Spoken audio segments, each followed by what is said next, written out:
Hello, my name's Arron Forrester. I'm from Belmont Chiropractic in Western Australia, and this is a quick video about pillows. Now, this is one I get asked about quite a bit. So in this video, I'm going to show you how to best use the pillow we sell in our office, which is this guy right here called the Complete Sleeper. That's a pillow you can customize quite a bit. So with pillows, a girl I look after named Carla, really lovely lady, she has been having this ongoing pain between her shoulders that I've been able to help her quite a bit with, but it's remained quite significant. We've been looking at her food quite a bit because the area between your shoulders is the main nerve supply to the middle of your stomach, and that's improved things. But it was this ongoing issue for her, and it wasn't until she reduced the height of her pillow that this problem has resolved.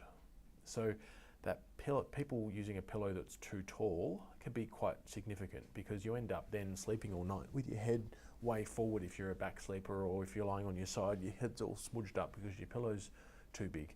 So a pillow that's too tall is always going to be more significantly bad than a pillow that's not tall enough. Really, you can think about a pillow as being an orthotic device.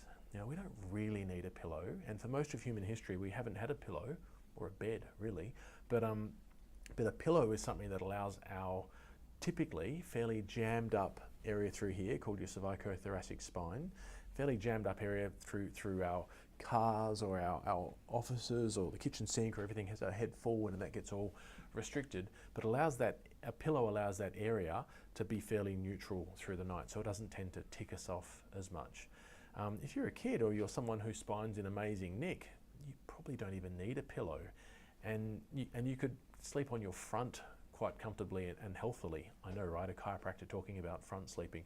For most of us, front sleeping is ridiculous. Our spines are pretty buggered up and stuck in lots of spots, and when you try and lie with it twisted all night so you can breathe with your head on the side when you're sleeping on your front, it's going to cause most people problems. For some of us, it's great.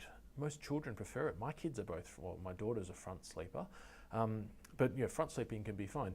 Anyway, we're talking about pillows. So the pillow we've got here tries to support your neck in the most neutral way that it can, and you can customize the heights and the density of the pillow, which makes it really, really good.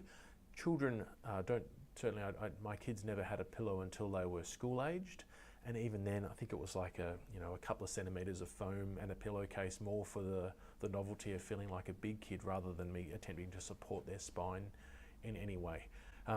But either way, I'll unbox this pillow and show you what it can do. So here it is, the great unveiling, the Complete Sleeper pillow. Now, it comes with a few bits of promotional material in there, but this is essentially what you're buying, this thing. So this is another protective thing. We'll just whip that back a little bit. So this is the pillow we sell in the office here. Now, I know it looks a bit dodgy at the moment, but they do hold together really, really, really well. It's made of this amazing foam. Oh, it's so luxurious. So the thing with this pillow, it's got a fat side and a thin side. I've got a big head. I sleep on the thin side, all right? So you'll probably find the thin side's going to do just fine. If you're a big Maori guy with big, huge shoulders, you might want to sleep on the fat side, or sometimes even put a pillow underneath it. But shoulder size to your head has a lot to do with how big you want your pillow if you're a side sleeper. Now, in between here, there's these noodly things.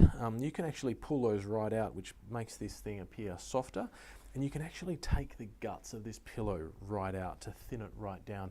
And for most ladies, that's going to be totally appropriate, just because your shoulders are often a lot smaller than most of us men. But look, the vast majority of my clientele, I think we would have sold a few hundred of these pillows, and we've had 2 people not like them, and we can't do returns because it's a hygiene sort of thing.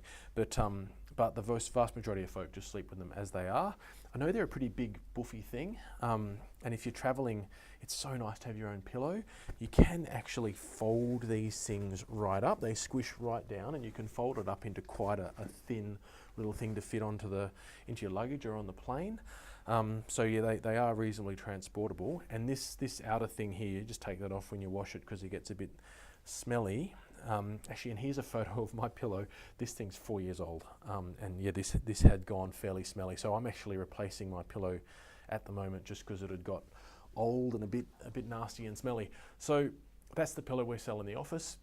You can customize them fairly heavily. Always err on the side of going thinner with the pillow depth rather than taller, just because a taller pillow is going to have your head sitting at weird angles, and ultimately as you get more health and flexibility through your neck and your upper part of your spine, you may find you don't need a pillow at all any longer. That's it. See you later.